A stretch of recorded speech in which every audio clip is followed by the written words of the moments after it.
Today on EdVenture, we have CEO of BrandEd, Brandon Busteed, and we're going to have a wide-ranging conversation about the future of education, the state of education, and just learning a little bit more about this very unique brand that he's the CEO of.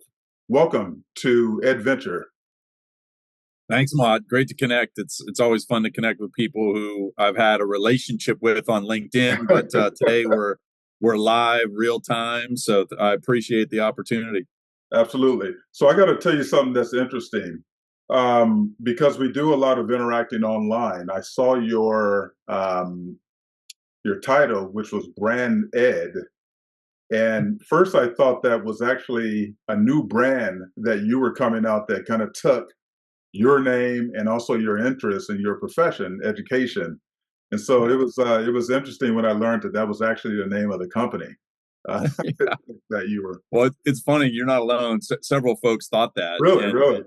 it very coincidentally is in my name. I mean, Yeah. Brandon Busteed. You put the letters together, you've got BrandEd there, but it has been around for a while.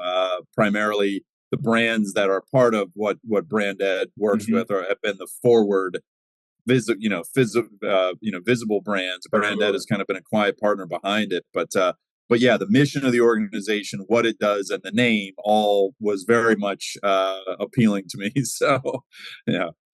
So speaking of brands, so you've been part of some major brands in your profession, in your professional career in education, being with brands such as Gallup and also I'm forgetting the name of Kaplan. Yeah, and Kaplan. How can you forget yeah, Kaplan? that's all right. Kaplan touches all of us in this world at some point. So you've been part of these big brands. So you had an opportunity to really see a wide range of things that's going on out there. How did you choose the vocation of education and get into this space? Well, I think like a lot of us, when we think about careers, it's never as linear as you might predict or think it is when you're younger, right? And that's actually a piece of advice to anybody who's thinking about careers on the early end of it in high school or college, is that these things are not often linear. Every now and then they are, but I think the outlier is more that they're linear. For me, if you had asked me even my senior year of college about what I was going to do, I wouldn't have said education. I was a public policy major as an undergrad. So, of course, education fits within that broader umbrella of important public policy issues. But I was not trained in education, and it sort of came to me through what I decided to do shortly after I graduated, was start a company in the education space. And it was based on things that I was passionately involved with as a student leader, as an undergrad, trying to address at the time binge drinking issues on college campuses. So it started for me when I launched an online education company that was aimed at addressing alcohol related issues on college campuses to try and teach students how to be smart about alcohol consumption, or how to avoid it, or how to embrace students that chose not to drink, for example. And so, I got into it, into the education space by way of a passion, mission driven initiative that I was after. And then one thing led to another. 12 years into that, the company was acquired by EverFi.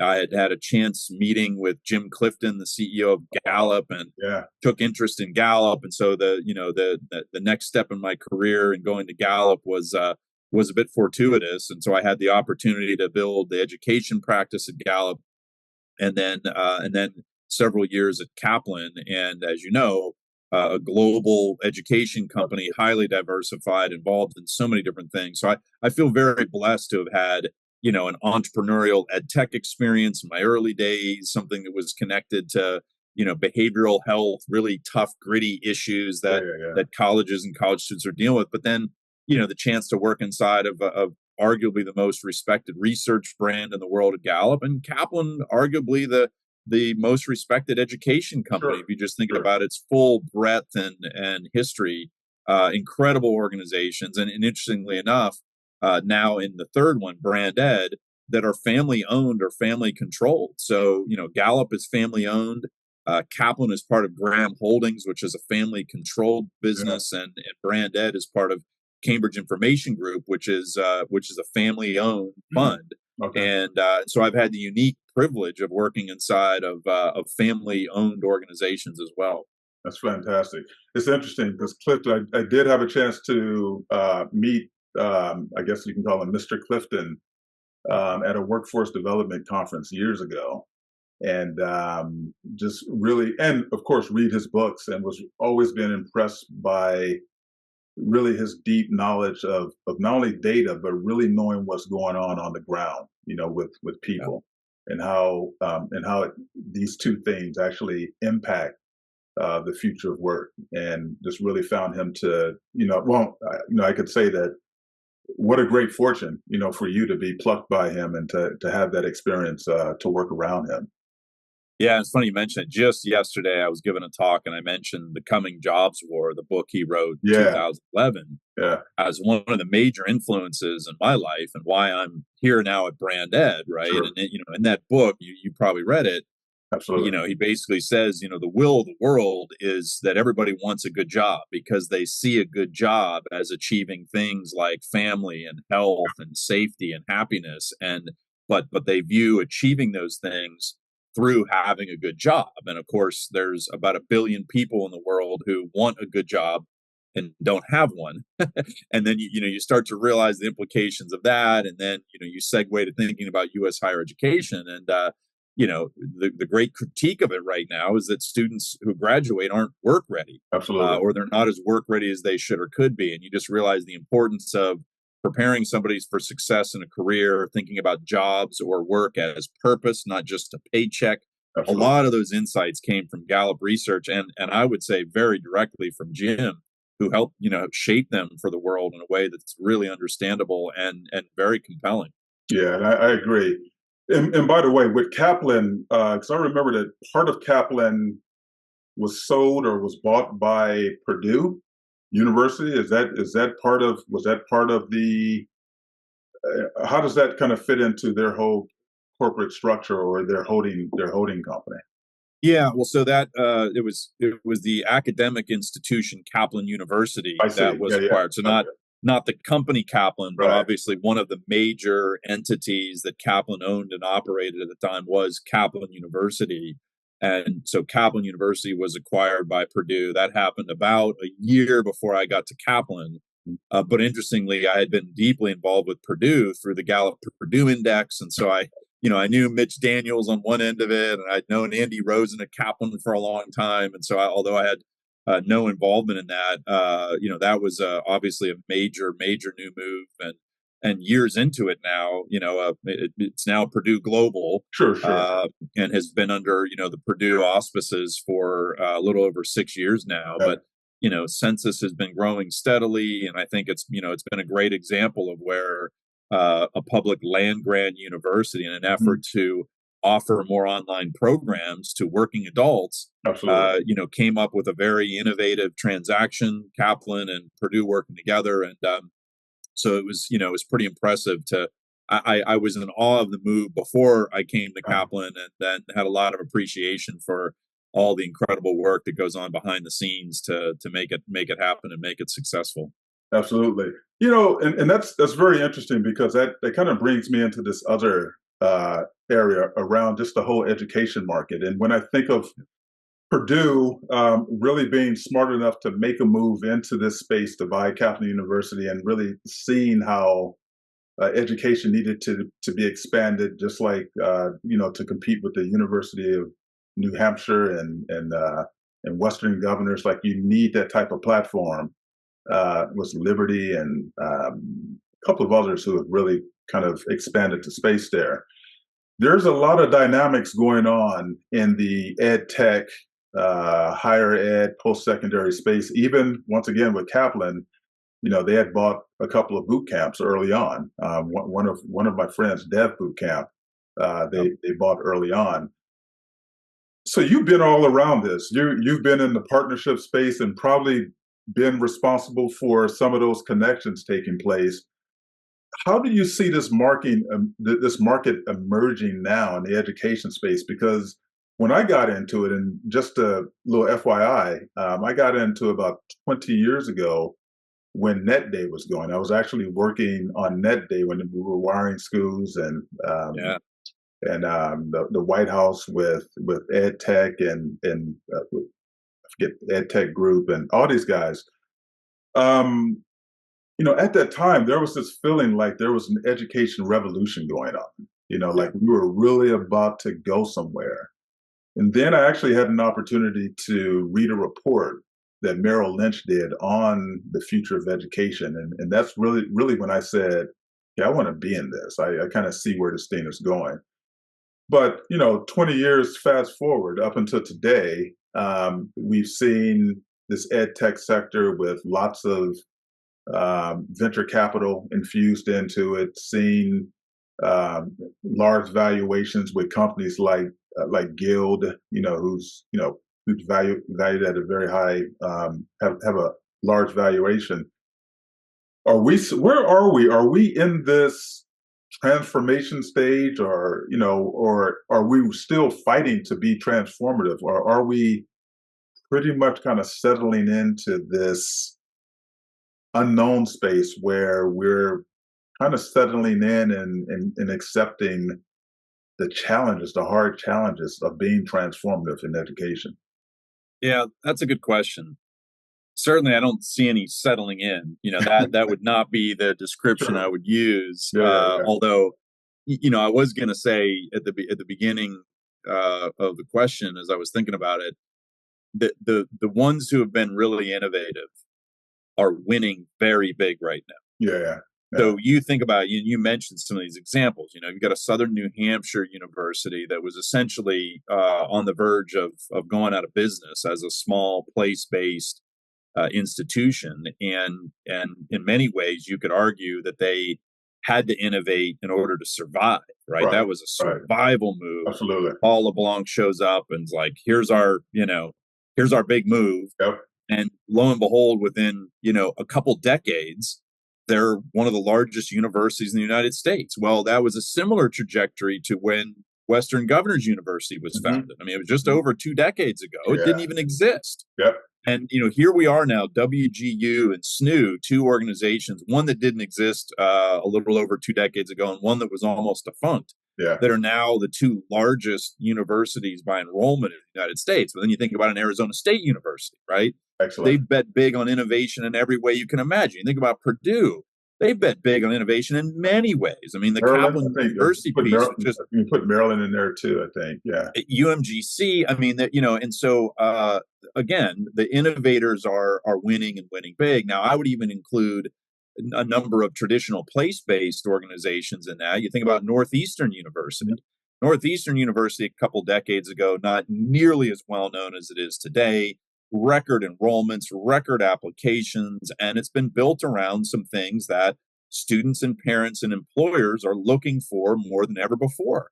Well prepared, well trained graduates.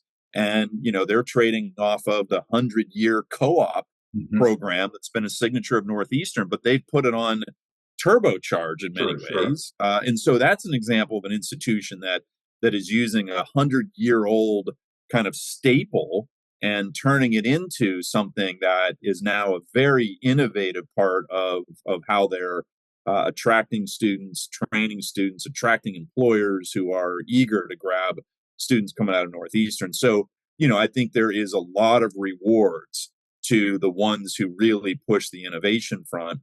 And so I certainly think we're going to continue to see that. But what's surprising, Ahmad, is that there still are relatively few institutions that have been able to rev that innovation engine in a way where they have buy-in with their board of Sure, trustees, buy-in sure. across their senior leadership, buy-in across their faculty, buy-in across their alumni, right? And so that is still a very difficult leadership Absolutely. alignment, movement that has happened with only a handful of places where there have been, I would argue, world-class leaders that have made those moves happen. So we're still short Yeah, yeah, on yeah. some really dynamic world-class leaders. And even in some places where they might be at the helm of the institution, they've got challenging boards to deal with and, can't work themselves out of that. So I think there's a lot to talk about around higher ed governance, Sure. around leadership, around how do you get to a place where you can be successful as an institution, it's not just about lighting up technological innovation. I mean, it very much is about, I'll call it leadership and organizational innovation as well. No, I agree. I love that. And I think, I want to add on to that because it seems like, you mentioned the leadership piece. And, one of the things that I think could be of value, but at the same time, it can actually be a challenge is that, you do need more innovative leaders, but not necessarily the leaders becoming the cult of personality to be the transformers. I'm looking at leadership from a standpoint, are there any leadership models that can be deployed inside of these larger institutions that can really help drive change and transformation? So I guess what I mean by that is that, um, you are dealing with faculty, you're dealing with some of these clashing interests, even some of the business processes in there. And you do need that dynamic leader, but also models where you can do more experimentation inside of the university, for example. Because, what I find is that there are a lot of very interesting, innovative programs that sit inside of these large places that, they actually, many of them don't want to be recognized because they're doing cool stuff and they want to be left alone and innovate. But when you really look at their approaches, there are approaches that should be shared and perhaps scaled, inside of some of these places. So my question is, you know, if we're kind of studying the models that has worked thus far, what can we learn from those models that we could see as a possibility of deploying those in the places that aren't working?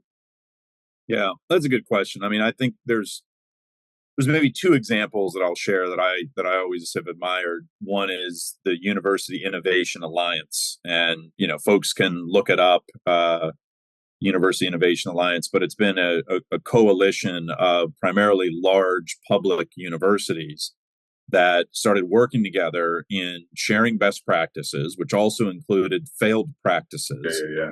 and trying to identify areas where they could learn at scale from one another, right? You want to have big data and analytics to understand how you might improve, the admissions process, or how to take care of summer melt for students that are from underserved backgrounds because you serve them better during the summer when they have lots of questions and hit roadblocks, whatever the example might be.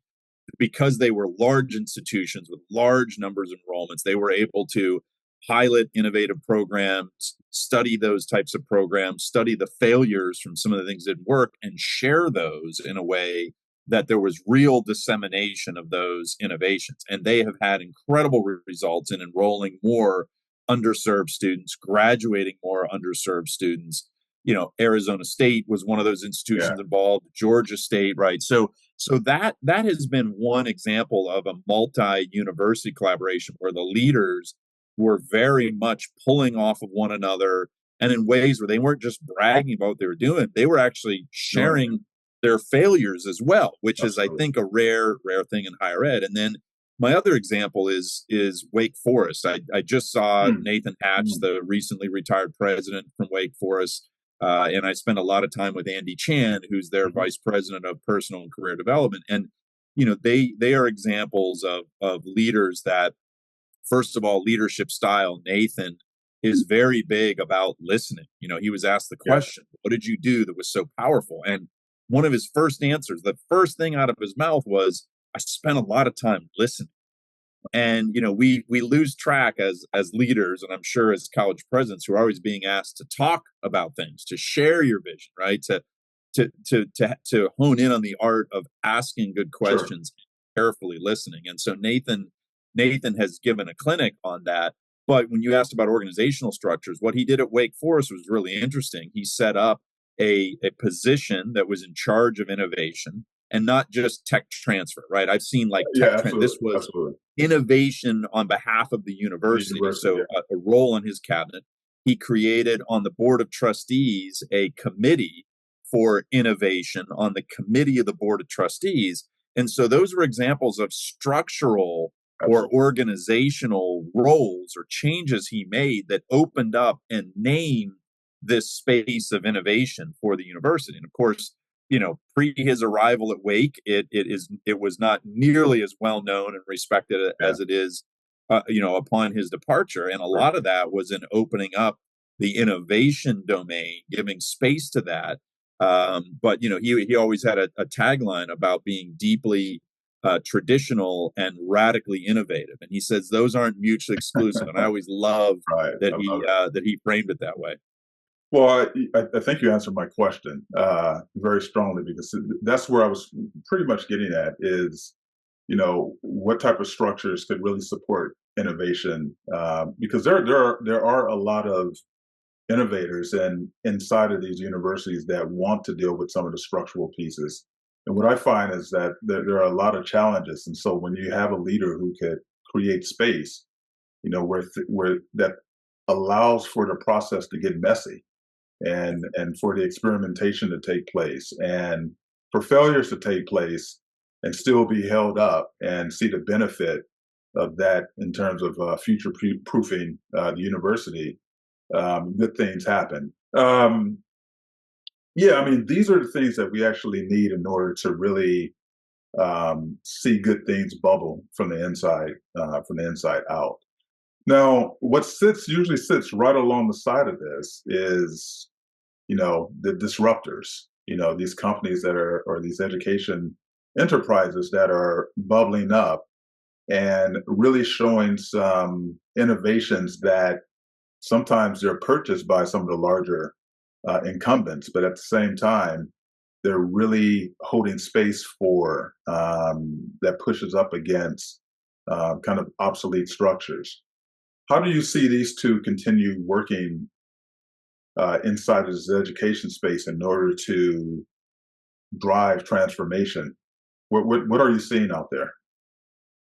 Well, I think there's some good and not so great things happening in the broader innovation landscape, right? So Yeah, I every year I go to ASU GSV, yeah, yeah, like yeah. now 7,000 other people. I was there In the I early was there this days, year. Yeah, yeah, in the early days, there were a few hundred in yeah, Scottsdale, and obviously it's become a very, very powerful venue. But I looked across that space, and if I'm being critical, I saw a lot of people trying to launch apps, not long-term sustainable right, businesses, right? I right, saw a lot of folks who are running to the ed tech space not because they're passionately, deeply mission right. committed to it, but because there's this funding bubble, and let's chase the next great thing.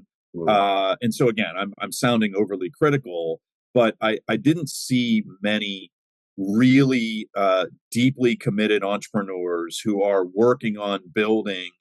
I always use the expression cathedral building, Sure, right? sure. I love it. That Yeah, you build something that's going to be lasting, build something that's meaningful. And I think, most of the organizations that have become successful in education, nonprofit or for profit or any other type of structure, they've had a real cathedral building mindset from the very, absolutely. very beginning. Yeah, And so I hate the idea of trying to chase very short term results or returns in education, because any of us who've been in the space for a long time know that it takes a long time to do it absolutely. right. Yeah, And if you don't, you shortchange not just yourself, right, or your investors, but you shortchange the students and the teachers who are inevitably part of your products or services or solutions. So, that's my critique, is that as the space has grown and we do have a lot more innovation, we also have a lot of that's creating a lot of noise. yeah, And when you're trying to look for the real signal in that noise, it gets a little more difficult. Now, that said, I think we're benefiting still greatly from some of these smaller, startup ed tech innovators, yeah, because they are pushing the thinking. They may not ultimately be successful, but someone looks at a version of what they did and said, well, if I just do it this way, or adopt in this fashion, right? yeah. So there's no doubt we're benefiting overall from that innovation. I worry, though, that I just read an article today that the average student uses 43 different software tools in their school. And I was like, oh my gosh, that sounds overwhelming. You know what I mean? Like, be popping Wow. between Yeah. all these different tools, and teachers use even more. I think it was like 47 the teachers use. And so, I step back and I say, well, on one hand, that sounds great. On the other hand, are we confusing the heck out of them? Are we making their jobs overwhelming? Are we right? And so I think we do need to have a little bit more thoughtfulness in terms of the impact that this innovation is having. Most of it is positive, but you can also see where there's some negative impact in that you're overwhelmed. I don't know what tool to use, whatever, and also how do you evaluate all this stuff? How do you Absolutely. evaluate whether it's effective? I think there's still a lot of challenge around that, a lot of ed tech tools that are still very unproven, and they may be proven over time, but where we sit right now, it's hard to tell. Yeah, I agree. It's always a challenge because on one hand, when I've seen some of these ed tech folks come into this space, one of the things I do see is that they make you think differently about process. Because I think so often when you're at in the larger college spaces, there's a way that we think about educational processes and business processes that almost become an indelible mark in how you just think about what's possible. And some of these applications sometimes come about and it totally shifts the way you think. Like, because, the nature of these technologies is to help kind of mitigate and, and get rid of, and I guess you could say even disintermediate in many ways. So the processes sometimes are very interesting. And I saw some that work, and then I see some that really doesn't fit. And even some of those founders have no idea the way education works. So it's just very interesting. How do you kind of manage, those two polarities there? It's Yeah. interesting. Look, in the winners ultimately, I think, are going to shake out over time Yeah, for all the right reasons, right? But in this period where there's been a great influx of capital and new product and new company launches, it is going to be a time of confusion too, relative confusion for students and parents and teachers around what do I use, how do I use it, have I even heard about it, right? And obviously AI and the advent of a lot of that in the last year and a half with the chat GPT launch, like absolutely. that's thrown us into hyper gear around a Yeah, lot of this stuff. So it'll be interesting, but I really encourage the ed tech entrepreneurs who are out there to be thinking about the cathedral building version of what they're love that. working on, and in many times that includes rigorous evaluation studies of their products and programs. It includes a lot of time and energy spent on teacher training for the utilization of their, the stuff that usually gets Absolutely. shortchanged when you're trying to do fast growth and get it out there and, that type of stuff. So a balance of those things is going to be pretty important. Let me ask you. So, we talked a little bit about some of these innovations that are taking place at, places like GSU or Western Governors. Um, what they often have in common is that they're all utilizing CBE, competency based education. And I actually did a consulting project and really saw the benefits of using CBE in the nursing space, because when I was dean, I actually had a nursing school under me. Yeah. And it was tough because nursing leaders, they want to keep things real kind of quaint. And what I was saying is that, if we're talking about a nursing shortage, then at the base of this, we need to allow more people to get in and kind of work themselves through. Um, so with CBE, I see the value of that, but now, we're getting more into personalization that's now leading into K-12. In that space in K-12, the pushback is the mindset of grades, of grade levels. Um, what do you think about CBE being more integrated into K-12 as a way of bringing personalization in there, but at the same time knowing that grade levels can actually go away and it can just really be about your own development on your path? How do you see Yeah. that kind of playing itself out?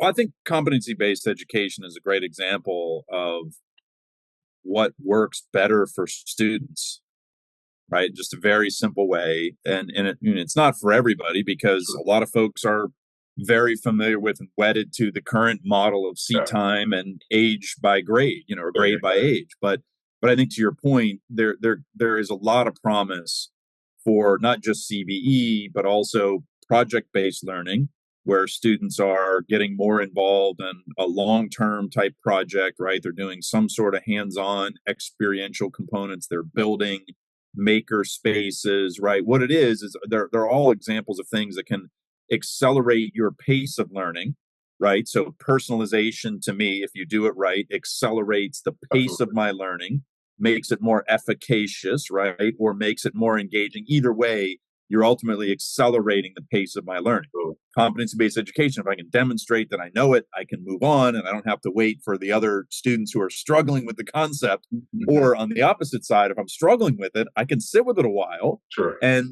not have to go through these expressions of like, well, I'm being held back a year, or Right. I'm whatever we might use as a term. So a lot of promise and opportunity for those types of things. And I think you're getting to a place where more students and parents are becoming aware of these different models, and I'll call them modalities, Mm-hmm. and starting to say like, hey, why can't I do that? In fact, the fastest growing demographic of students in the WGUs and the SNUs and the UMGCs of the world are traditional age students, 18 to 24-year-olds.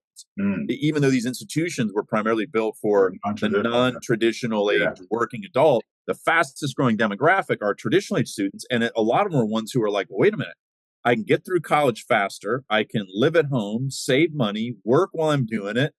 I'll do that. Yeah. Yeah. Right? Yeah. And Absolutely. they might be trading off some other things, but Yeah. man, they're getting a lot else as a benefit. And so yes, I could see all of those things becoming more widely adopted practices, not just at the higher ed level, Sure. but at the high school level for Absolutely.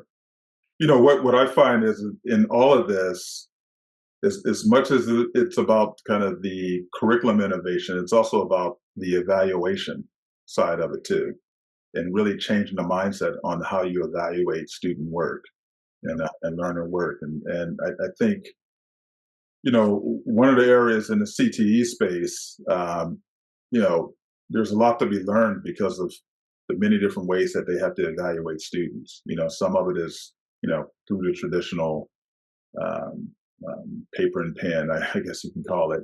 And then some of it is through sight and observation, and having a chance to see how someone is mastering certain skills. And so I think, you know, really looking at the whole umbrella around evaluation and getting comfortable with all the different ways that you need to learn how to connect it to those different learning modalities that's emerging um, um, can really impact the way you really kind of move this space right now, because I think the evaluation part kind of holds it up, for even for teachers, even for instructors and professors and all those different folks. So let's talk a little bit about learning and work, something that I know that you have a passion for as well as myself. And these days, what we find is that there's a lot of talk from CEOs and business leaders about the skills gap and the talent gap. And, even though I do hear their roar around that, um, my pushback to them is, well, what's your investment, in this, Right. you know, Yeah. and how can you really play a role in seeing talent developed, inside of the various learning environments. Give me your take on where we're going with learning and development. I know that you've coined, or I took from one of your posts, the triple threat graduate. That may pretty much encapsulate what or how you see working and learning. So please feel free to share a little bit about what you meant by that. Yeah. Well, yeah, I'll get to that in a second. I mean, I think Okay. the simple way of stating it is that I think the future won't distinguish between places of learning and places of work, right? That we're already on that trajectory. Right. And I could demonstrate that through any number of stats or trends. But we're moving quickly to a place where it will be increasingly more difficult to tell whether this is an educational institution or a place of employment, because there will be so much work integrated learning happening in school, and there will be so much learning integrated Absolutely. work happening in your place of employment that they're just going to feel like one and the same. Absolutely. Absolutely. And so, that is my belief. It's a prediction, and it's also a hopeful vision for the future in a way.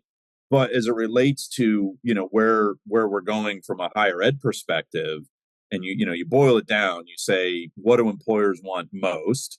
And I'll oversimplify. They do want broadly educated but specifically skilled graduates.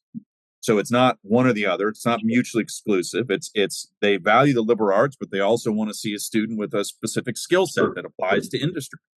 But more than anything, they want to see a student who's had some sort of internship or work experience, right? And this is where the hypocrisy is really, very interesting, because the employers go, well, yeah, we don't think college graduates are well prepared for success. And you go, well, what do you want from them? Like, oh, I want to see one with an internship experience. And you go, well, who provides those? And then, Absolutely. the finger pointing goes right back to them. And so, yes, we need employers to step up in really, substantial ways relative to what they've been doing.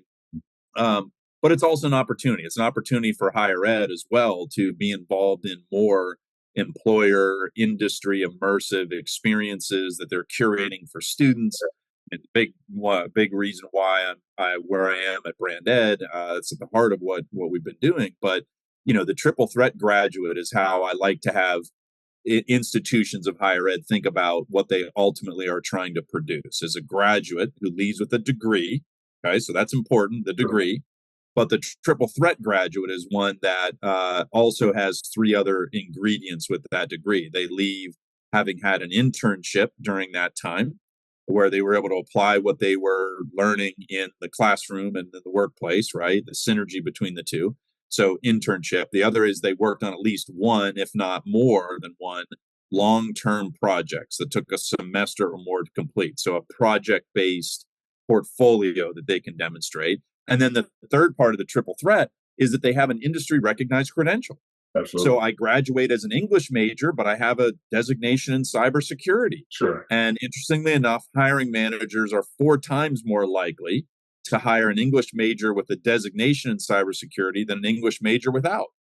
Wow. I'm still talking about English majors, right? But you add an industry credential to that English major, and you increase by 4x the likelihood that a hiring manager wants to hire him or her, right? So I think, there are powerful lessons. And I say, if you've got a triple threat graduate, let them major in anything they want.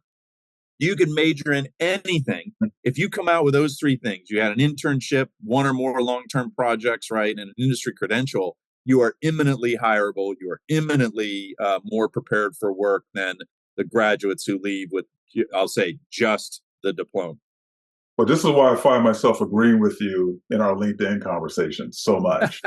No, I mean, you hit it right. You hit the nail around the nose there. I think that, from my angle, I look at colleges and universities and just the whole post-secondary space really moving from places of cultivating knowledge acquisition to really cultivating talent acquisition, and under under that talent model, I would put your triple threat in there. And what's interesting is that I've been on both sides. I worked for a big $3 billion healthcare company where I was responsible for industry partnerships and ran a lot of different programs with colleges and universities. And one of the things I found was as I sought to really bring internships and apprenticeships and a lot of other things in there, that there was just a lot of work that needed to be done inside the enterprise to see how learning is integrated into different spaces. For example, you'll have a hiring manager, because when the corporate people are speaking, it's usually people that's not speaking to how operations really work. And when you get internally into the operations, you'll find someone who's a hiring manager and they're totally open to having an intern, but they just don't really know what to do with them. And so we know what they usually do with them. They give them Yeah. terrible task to do. And so, what we did is that we looked at these experiences. How can we design learning experiences for our managers so that when learners went into these spaces, that the objectives were all laid out and their plan was all laid out, and even the way they evaluated the student over that period of time was laid out. And so that's what I mean about how industry really needs to step up and really see how learning is integrated into these spaces. Another example of some people who are doing some great work is, and they're actually on this podcast, is a company called Harbor Space. They're out of Spain, and I've had a chance to work with them. And one of the things that they do is, as a student, you enter into their college, but you automatically join a project team. And that project team is working on projects with contracts that they have with companies. And so you may join a product development team, you may join this particular group. And over a period of time, you're actually growing in that product team. At the same time, you're still taking seminars and courses, but it's a little bit more integrated. And so that's how I kind of see that ecosystem working a little bit more seamlessly. Because right now it just seems like it's like a tripartite system, where each system is not necessarily sharing the same language in order to make this a little bit more integrated. Yeah. You've hit on hugely important points. I mean, there's a huge difference, as you noted, between any internship and a really good internship, or a crappy internship and a really good internship. And a lot of it is about the design of the projects and the work that student, has access to, the support they get or don't get from the manager or other support systems there. And you're right, there is not a well-defined playbook for organizations to do that. Maybe the Fortune 500s have a more defined internship program, but the vast majority of employers in the United States are small and medium-sized enterprises. And so, to have more of a playbook or tools or support for those size organizations, which are the vast majority out there, that would do untold good for the country, for their organizations, for the future talent pipeline. I mean, we just can't get enough of that stuff. So you put your career, and I guess you could say your money where your mouth is, and have become CEO of an organization called BrandEd. You mind telling us a little bit more about BrandEd? And I just find how you've taken these huge brands and turned them into schools and learning models to be quite intriguing. Please let us know how this worked. This is very interesting. Yeah, well, thanks for asking. I mean, Sure. I found the organization fascinating Yeah. because not many people are well aware of BrandEd.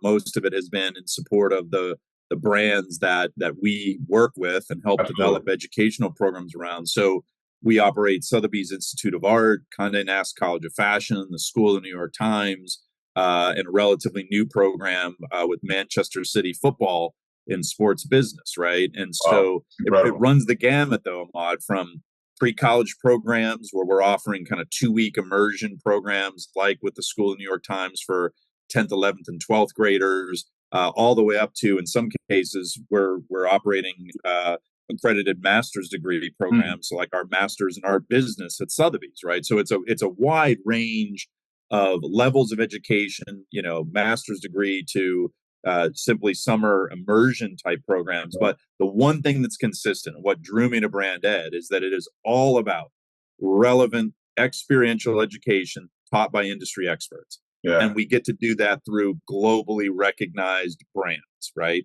And so that combination is a really, really special combination that creates transformative experiences for the students who go through these programs. I mean, you look at the comments that students make after coming out of a 2-week program like the School of New York Times or our Vogue Summer School, which just launched in New York this year.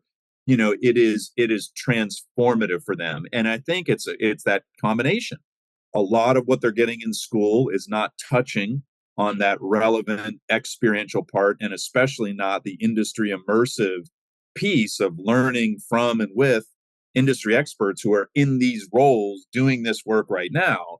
And it's interesting because in our model, it's not just bringing in, for example, a guest lecturer from industry. It's actually a lot of co-teaching where it's partnering a subject matter expert from a particular industry with an educational expert and shaping a world-class experience for students. And so, I was very attracted to what the organization was doing. I think anything that sits at that intersection of academia and industry is just a fascinating place to be.